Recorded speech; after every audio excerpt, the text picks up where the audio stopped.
When I asked what time my son's funeral would be, my daughter-in-law laughed softly and said, "He's long gone, Eleanor. Showing up now won't change anything." For a moment, I honestly thought I had misheard her. My fingers tightened around the old cordless phone hanging beside my kitchen wall, while the smell of burnt coffee drifted through the house. Outside my window, rain tapped softly against the dead autumn leaves scattered across my backyard deck. I was still wearing the same pale blue cardigan I had thrown on 2 days earlier when the hospital called to tell me my son Daniel had passed away. Since then, I had barely slept, barely eaten. My entire body felt hollow, like someone had scooped out everything inside me and left only silence behind. "Vanessa," I said quietly, trying to steady my voice. "I'm his mother. I just want to know what time the service starts." There was a pause on the other end of the line, followed by muffled voices and what sounded strangely like music playing somewhere in the background. Then I heard glasses clinking. Someone laughed. My stomach tightened. "It's a private ceremony," she replied flatly. Daniel wouldn't have wanted a crowd. A crowd. The word hit me harder than I expected, as if I were some distant neighbor instead of the woman who carried him for 9 months, who stayed awake through his childhood fevers, who worked double shifts after my husband died, so Daniel could still afford college textbooks and rent. I lowered myself slowly into the kitchen chair because my knees suddenly felt too weak to hold me up. The chair creaked beneath me in the quiet house. "I'm not asking for much," I whispered. "Please, I just want to say goodbye to my son." Another silence. Cold. Deliberate. "You already said goodbye years ago," Vanessa answered. Her voice stayed calm, almost polite, which somehow made it hurt even more. Then the line went dead. I sat there staring at the faded sunflower wallpaper Daniel had helped me hang nearly 20 years earlier. Back when he still visited every Sunday afternoon. Back when he still called me Mom instead of Eleanor whenever Vanessa was around. I kept replaying the sound behind her voice during that call. The laughter. The music. The casual warmth of people gathered together while I sat alone in my little Ohio kitchen, trying to figure out when my own son's funeral would take place. Something about it felt wrong. Deeply wrong. My eyes drifted toward the blinking red light on my answering machine across the room. One new message. I almost ignored it. Almost. But something inside me told me to press play. My hands trembled as I walked toward it. Daniel's voice filled the room, weak and uneven, wrapped in static. "Mom, if you get this, I need to talk to you before." The message suddenly cut off. Just silence after that. Cold silence. I stared at the machine while my heartbeat thudded painfully against my ribs. Daniel had called me. Somehow, somewhere between the hospital room and the funeral arrangements, my son had tried to reach me. And nobody told me. I listened to Daniel's voicemail at least 15 times that night. Each time, I caught something new hidden beneath the static. His breathing sounded uneven, tired, like every word cost him strength. But there was something else too. Fear. Quiet fear buried underneath his voice. I sat alone at my kitchen table until nearly 3 in the morning with only the yellow stove light glowing above me and the answering machine beside my coffee cup. Outside, the rain had stopped, leaving the neighborhood dark and silent except for the occasional sound of tires passing on the wet street. I kept staring at the family photograph hanging near the hallway entrance. Daniel was 30 in that picture, standing beside Vanessa during their first Christmas after the wedding. Back then, I told myself she was simply shy, reserved, the kind of woman who took longer to warm up to people. I ignored the small things because Daniel looked happy. That was all I cared about. But over the years, the distance between us grew so slowly that I almost did not notice it happening. Sunday dinners stopped. Holiday visits became shorter. Phone calls became rare. Sometimes weeks would pass before I heard my son's voice. Whenever I asked if everything was all right, Daniel always gave the same answer. "We are just busy, Mom." Busy. Funny.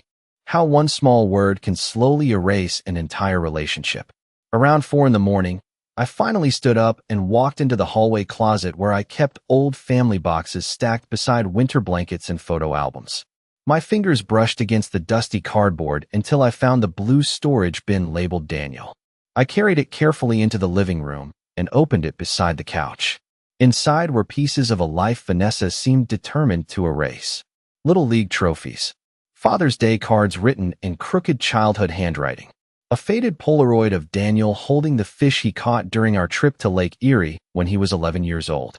He had smiled so hard his freckles nearly disappeared beneath the sunlight. I pressed the photo gently against my chest while tears finally slipped down my face. Quiet tears, the kind nobody sees. I do not know how long I sat there before my cell phone suddenly vibrated on the coffee table.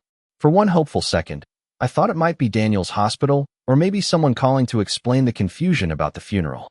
But it was Grace Holloway instead. My oldest friend. Eleanor, she said softly the moment I answered. I have been trying to reach you all day. Her voice sounded nervous. Careful. Did Vanessa finally tell you where the memorial service is being held? I sat up straighter immediately. Memorial service? I repeated. She told me it was private. She never gave me a location. There was silence on the other end. Long enough for my stomach to tighten again. Oh my God, Grace whispered. Eleanor, the service is tomorrow morning at St. Matthew's Chapel. Everyone received the information yesterday. The room around me suddenly felt cold despite the heater humming softly near the window. Everyone knew except me. I closed my eyes as humiliation settled heavily into my chest. Grace lowered her voice even more before speaking again. There is something else you should know, she said carefully. Last week, Daniel tried calling you from the hospital more than once. A nurse mentioned it during Bible study yesterday. Vanessa told the staff you did not want to speak with him. I stopped breathing for a moment. My hand tightened around the phone so hard my knuckles ached. Because deep down, in the quiet part of my heart that still knew my son better than anyone else, I realized something terrifying. Daniel had not pushed me away before he died. Someone had simply made sure I could never reach him. The next morning, I stood in front of my bathroom mirror fastening the small pearl earrings Daniel gave me on my 70th birthday. My hands trembled slightly, not from age, but from exhaustion. I had barely slept after my call with Grace.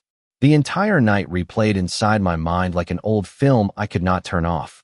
Daniel's unfinished voicemail. Vanessa's cold voice. The realization that everyone seemed to know about the memorial service except me.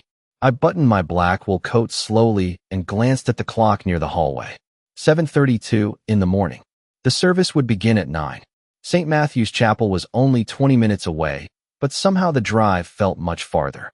Outside, the Ohio sky hung low and gray over the quiet streets while cold November wind scattered leaves across empty sidewalks. I drove with both hands tied around the steering wheel, passing familiar stores Daniel used to visit as a teenager. The old diner where he worked summers during high school was still standing near Maple Avenue, though the sign looked faded now. For a brief second, I could almost picture him at 17 wearing that awful paper hat and grinning through the drive-through window whenever he spotted my car.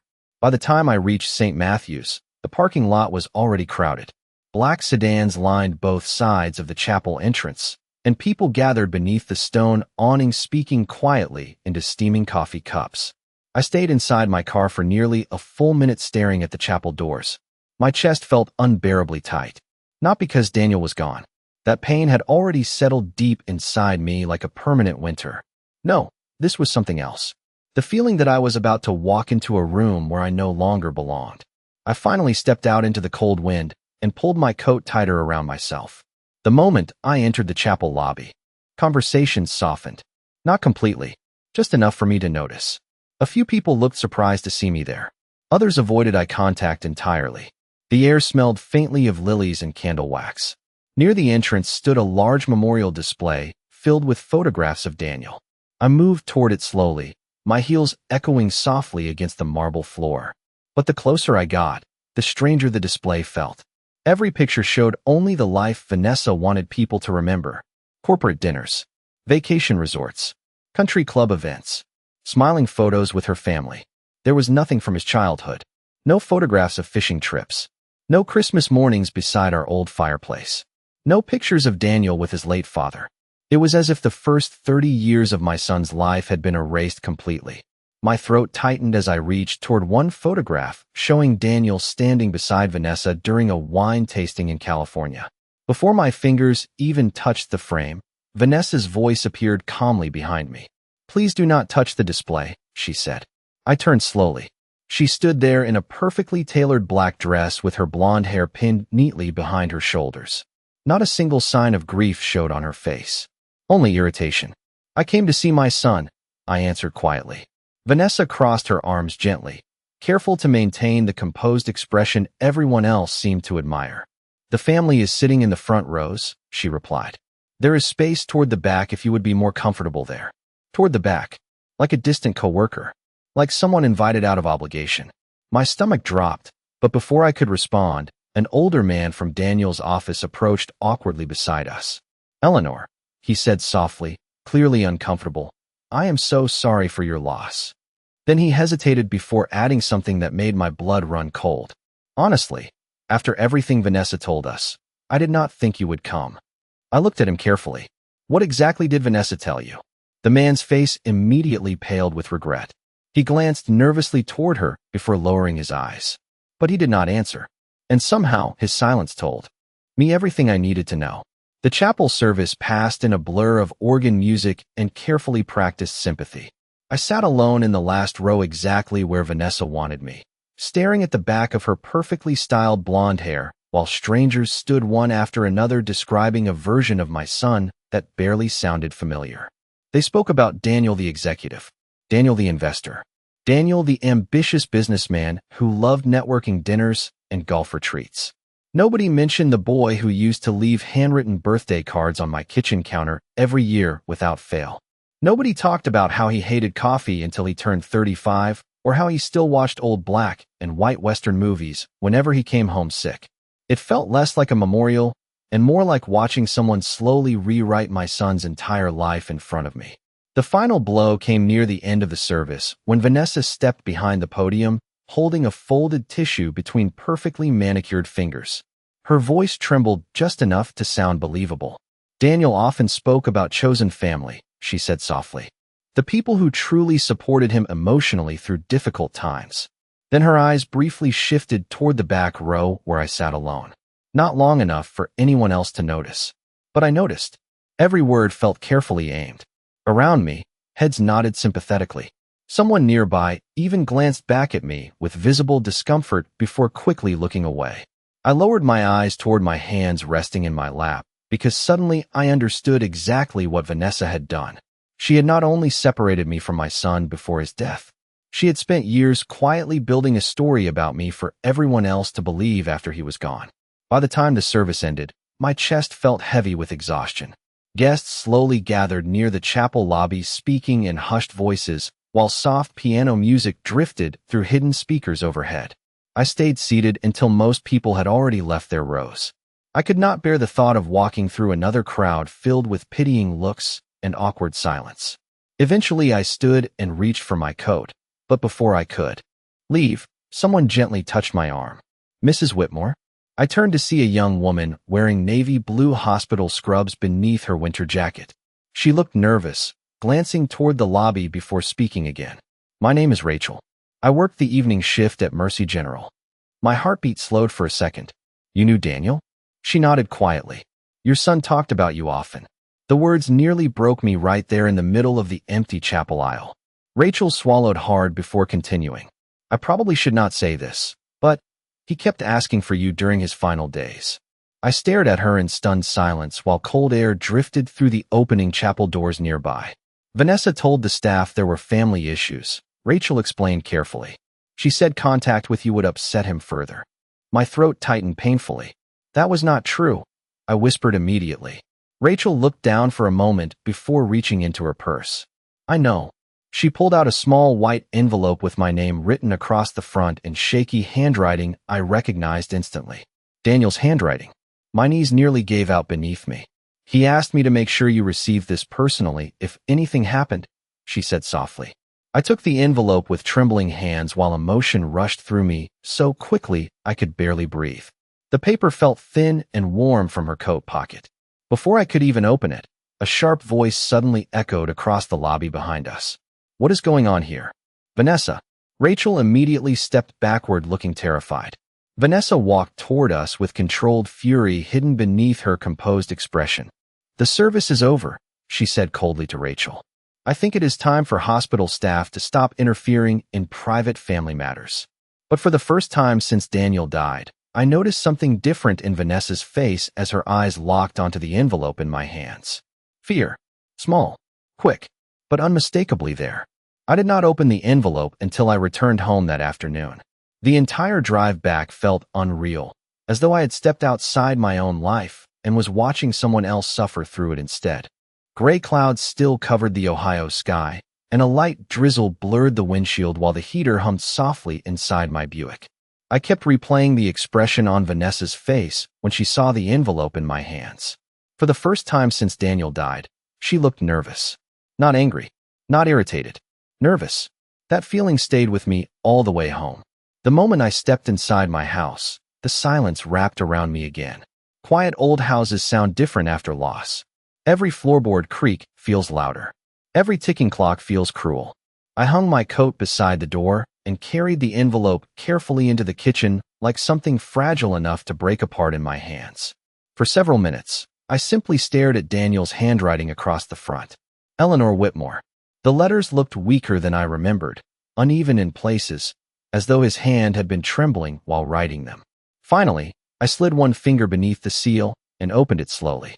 Inside was a folded letter and a small silver key taped to the paper. My breath caught immediately. Daniel's familiar handwriting covered both sides of the letter. Mom, if you are reading this, it means Vanessa kept us apart again.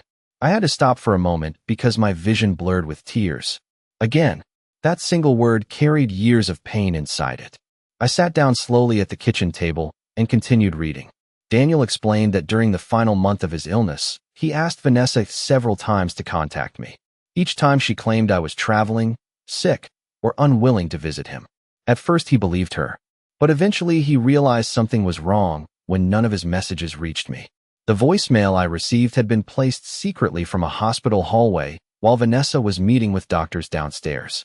My chest tightened painfully as I imagined my son alone in that hospital room, trying to reach his mother while the woman he trusted controlled every conversation around him. But the letter grew even stranger after that. Daniel wrote that shortly before his condition worsened, he discovered irregular transfers from several of their shared financial accounts. At first he assumed it was a bookkeeping mistake connected to Vanessa's consulting business. But when he questioned her, she became defensive and refused to show him certain documents. A week later, she suddenly began pushing him to update insurance paperwork and revise estate records while heavily medicated. Daniel admitted in the letter that something about the situation frightened him. That was why he rented a private safety deposit box at Franklin Trust Bank downtown. The silver key taped to the letter belonged to that box. My hands trembled harder the further I read. Toward the bottom of the page, Daniel's handwriting became shakier, the sentences less steady. Mom, if Vanessa tells people I abandoned you, do not believe it. I never stopped loving you. I wanted to fix everything between us when I got better. I am sorry I waited too long. Tears slipped silently down my face onto the paper as I pressed my hand against my mouth to keep from sobbing aloud. For 2 years, I believed my son no longer cared whether I existed. I blamed myself for every unanswered call and canceled holiday dinner. But now the truth sat directly in front of me in fading blue ink. Daniel had not left me behind willingly. Someone had carefully separated us piece by piece until neither of us understood what was happening anymore. My eyes drifted toward the silver key resting on the table beneath the kitchen light. Small, cold, ordinary looking. Yet somehow I knew that whatever waited inside that safety deposit box was the real reason Vanessa looked terrified at the chapel. The next morning, I woke before sunrise with Daniel's letter still resting beside me on the kitchen table. For several seconds, I forgot everything that had happened. Then my eyes landed on the silver key beneath the lamp, and reality settled over me again like cold rain. I made myself a small breakfast I could barely eat and dressed carefully in a cream turtleneck sweater and dark slacks. Outside, the wind rattled bare tree branches against the windows while frost covered the neighborhood lawns. Franklin Trust Bank opened at 9 o'clock sharp. I arrived 10 minutes early and waited inside my car watching people hurry along the sidewalks with coffee cups in their hands, living ordinary mornings while mine felt shattered beyond repair. The bank lobby smelled faintly of polished wood and fresh paper when I stepped inside. Holiday decorations had already been placed near the front desk, even though Thanksgiving was still weeks away. A young teller greeted me politely, but my voice shook slightly as I explained that I needed access to a safety deposit box left in my son's name. After several phone calls and identification checks, A manager named Harold escorted me downstairs into a narrow hallway lined with metal vault doors. The fluorescent lights overhead buzzed softly while he unlocked a long rectangular box and placed it carefully on the small viewing table before leaving me alone. My hands trembled as I inserted Daniel's silver key into the lock. For a moment, I hesitated. Some part of me still hoped this was all a misunderstanding, that inside the box I would find nothing more than sentimental keepsakes and old documents. But deep down, I already knew better. The lid finally opened with a soft metallic click. Inside sat several manila folders, a flash drive, and a thick sealed envelope labeled for MOM only in Daniel's handwriting. I reached for the folders first. The top file contained copies of bank statements from accounts I had never heard of before. Large transfers appeared repeatedly over the previous 18 months, moving money from Daniel's business accounts into private companies registered under Vanessa's maiden name. My eyes widened as I flipped through page after page. Some amounts were small. Others reached nearly $70,000 at a time. Beneath the statements rested printed email chains between Daniel and his accountant. In several messages, Daniel questioned missing funds and unauthorized account changes. The replies grew increasingly tense over time. One sentence near the bottom of a page made my stomach turn cold. I do not think Vanessa realizes I finally noticed what she has been doing. I sat frozen in the silent vault room while fluorescent lights flickered faintly overhead. Every document painted the same horrifying picture. Daniel had discovered financial deception shortly before his condition worsened, and someone had worked very hard to keep him isolated afterward. Then I opened the sealed envelope. Inside was another handwritten letter and a small photograph. The photograph showed Daniel sitting in a hospital bed wearing a weak smile beside a nurse I recognized as Rachel. On the back, Daniel had written, "She helped me after Vanessa blocked my calls again." My chest tightened painfully as I unfolded the second letter. "Mom, if Vanessa tells you I was confused near the end, do not believe her." I knew exactly what I was seeing. There are files on the flash drive that explain everything.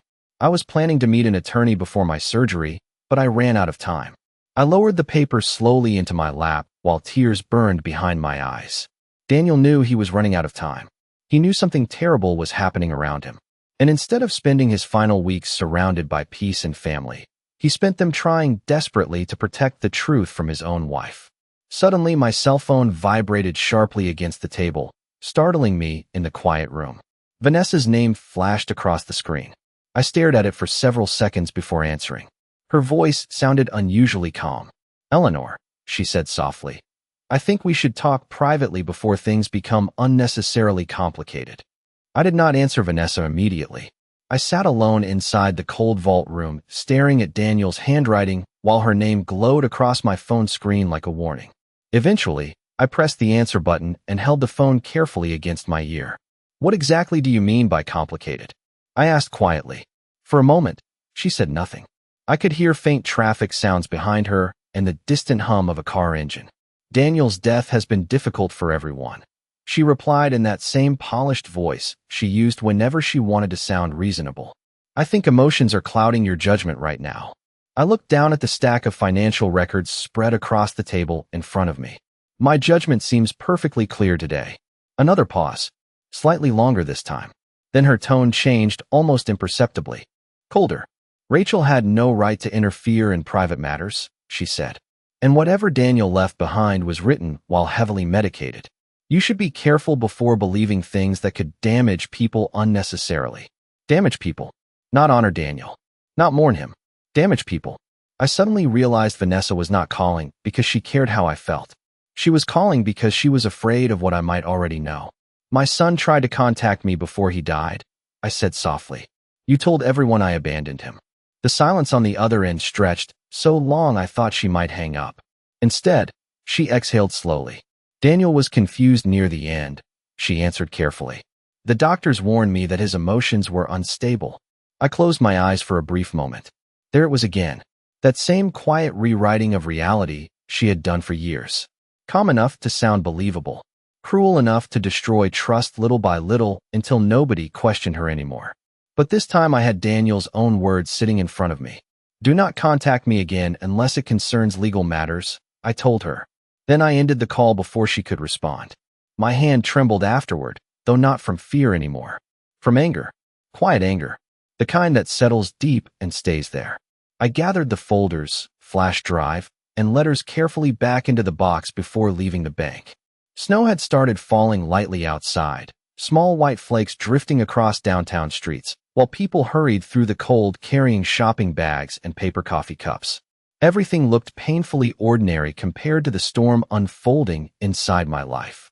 Instead of driving home, I turned toward the north side of town where Daniel's father's attorney still kept a small office above an insurance agency. Martin Keller had handled our family legal work for over 30 years. After my husband died, Martin helped me manage the mortgage paperwork and retirement accounts when I could barely think clearly enough to sign my own name. If anyone could help me understand what Daniel discovered, it would be him. Martin looked visibly shocked when I walked into his office carrying the folders. Against my chest. "Eleanor," he said gently, removing his reading glasses, "I heard about Daniel. I am so sorry." His kindness nearly broke something inside me after days of coldness and suspicion from everyone else. I sat across from him beneath the soft yellow office lights while snow tapped quietly against the windows. For over an hour, Martin reviewed the documents without speaking much. But the deeper he read, the graver his expression became. Finally, he leaned back slowly in his chair and removed his glasses again. "These transfers are highly irregular," he said carefully, "and several of these signatures on the insurance modifications do not look consistent." My heartbeat quickened immediately. "What does that mean?" Martin hesitated before answering. "It means Daniel may have been preparing to challenge financial activity before his condition worsened." He slid one document carefully toward me. "Eleanor, according to this draft email, your son was planning to file for separation from Vanessa shortly after his surgery." The room suddenly felt too small around me. I stared down at the paper while cold shock moved slowly through my chest. Because for the first time, I understood something even more devastating than betrayal. Daniel had finally seen the truth about his marriage. He just did not live long enough to escape it. 3 days later, Vanessa hosted a private gathering at her house after the official reading of Daniel's will. According to the invitation sent to friends and business associates, it was meant to celebrate Daniel's legacy and thank everyone for their support during such a difficult time. The wording sounded polished and elegant, exactly the kind of image Vanessa cared about protecting. But Martin Keller advised me to attend. "People reveal themselves when they think they are safe," he told me quietly that morning. So just after 6 o'clock, I parked outside the large stone house Daniel once dreamed of retiring in someday. Warm golden light glowed through the windows while expensive cars lined both sides of the driveway. Through the glass front doors, I could already see guests holding wine glasses and speaking in soft, sympathetic voices beneath crystal chandeliers. For years, I avoided events like this because Vanessa always found ways to make me feel unwanted. Tonight felt different. Tonight, I walked inside carrying the truth with me. Conversations quieted slightly the moment I entered. Several people exchanged awkward glances while others pretended not to notice me at all. Vanessa stood near the dining room wearing a cream silk blouse and a carefully rehearsed expression of grief. The moment her eyes landed on Martin beside me, I saw tension flash across her face before she quickly covered it with a polite smile. "Eleanor," she said smoothly, approaching us with slow, measured steps. "I was not expecting you." "That seems to happen often lately," I replied calmly. Martin remained silent beside me, his leather briefcase resting beneath one arm. Vanessa's smile tightened slightly. "This evening is meant to honor Daniel's memory peacefully," she said. "I hope we can avoid unnecessary scenes." The irony of her words settled coldly inside me. For years, she had controlled every room by deciding which truths could be spoken aloud. But tonight, something had shifted. I was no longer afraid of making people uncomfortable. Guests slowly gathered around the dining area, while servers carried trays of appetizers through the crowd. Soft jazz music played from hidden speakers overhead. On the surface, everything looked tasteful and refined. But underneath it all, tension hung heavily in the air like an approaching storm. Martin quietly opened his briefcase and removed several documents along with a small portable speaker. Vanessa immediately noticed the speaker and went pale. "What exactly is this?" she asked sharply. Martin looked at her calmly. "Before Daniel passed away, he left materials intended for legal review if certain circumstances arose." Several nearby conversations stopped completely. I stepped forward slowly, holding Daniel's handwritten letter in my hands. My son believed he was being isolated from his own family, I said quietly, and he left evidence explaining why. Vanessa laughed softly, but the sound came out strained. Daniel was heavily medicated near the end, she said, quickly, looking around at the guests for support. He was confused and emotionally vulnerable. Martin pressed a button on the speaker before she could continue. Suddenly, Daniel's weak voice filled the entire room. Mom, if you get this, I need to talk to you before. The voicemail cut off exactly where it always did. But in the silence afterward, the emotional weight inside that unfinished sentence settled over everyone listening. No one moved. No one spoke. Vanessa's face lost all color. Martin then calmly distributed copies of the financial records to several executives from Daniel's company who had remained close business associates. One man adjusted his glasses while reading the transfer history and frowned deeply. Another slowly lowered the papers and stared directly at Vanessa in disbelief. The room no longer looked at her with sympathy. They looked at her with questions. Real questions. Vanessa's composure finally cracked. You have no right to ambush me in my own home, she snapped, her voice trembling for the first time. I looked at her quietly across the crowded room. No, I answered softly. You lost the right to speak about fairness when you kept a dying son away from his mother. The silence afterward felt enormous. And for the first time since Daniel died, Vanessa had absolutely no control over it. The fallout spread quietly over the following weeks. No screaming headlines. No dramatic courtroom scenes. Just slow consequences unfolding behind closed doors while winter settled over Ohio. Several of Daniel's former business partners withdrew from projects tied to Vanessa after Martin formally submitted the financial documents for review. Questions became investigations. Investigations became audits. People who once crowded around Vanessa at charity dinners and company events suddenly stopped returning her calls. It amazed me how quickly admiration disappears once the truth enters a room. I did not celebrate any of it. By then, I felt too tired for victory to look the way people imagine it does in movies. Real victory, at least at my age, is quieter. It is sleeping through the night without questioning your own memories. It is finally understanding that the distance between you and someone you love was not your fault.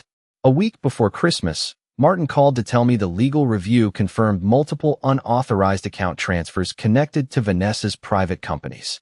Additional paperwork showed Daniel had in fact contacted a family attorney regarding separation less than 2 months before his surgery. Hearing it confirmed officially still hurt more than I expected. Not because my son wanted to leave his marriage, but because he spent his final weeks trapped between illness and betrayal while believing he had to handle it alone. I often wondered whether things would have ended differently if I had reached him sooner. But grief is dangerous that way. It convinces mothers they are responsible for storms they never created. One snowy afternoon near the end of December, I drove alone to the cemetery carrying fresh, white roses wrapped in brown paper. The sky hung pale and heavy above the frozen ground, while wind moved softly through rows of bare trees. Daniel's headstone still looked too new against the earth. I stood there quietly for a long time before kneeling to brush snow away from the engraved letters of his name. The cold seeped through my gloves immediately, but I barely noticed. I got your letters, I whispered softly into the winter air. And I know the truth now. My voice trembled slightly, though not from weakness. Some pain simply never leaves the body completely. I placed the roses carefully at the base of the stone and closed my eyes. For the first time since his death, I no longer pictured Daniel as distant or indifferent toward me. I remembered the little boy who used to race bicycles down our driveway. The teenager who once drove 3 hours home from college because I mentioned feeling lonely after his father passed away. The grown man trapped in a marriage that slowly isolated him from the people who loved him most. Vanessa had tried to erase those versions of him, but she failed. Because memory is stronger than manipulation when love is real. As I stood to leave, snow began falling again in soft, quiet flakes around the cemetery. My phone buzzed once inside my coat pocket. It was a message from Grace asking whether I wanted to join her family for Christmas dinner next week. For the first time in months, I smiled faintly. Small, tired, but real. I looked down once more at Daniel's grave before turning toward the path leading back to my car. They tried to make me feel like I lost my place in this family, I said quietly. But a mother does not stop being a mother because someone else rewrites the story. The wind carried the words softly into the cold afternoon silence. Then I walked away slowly through the falling snow, no longer carrying shame with me, only grief. And finally, the truth.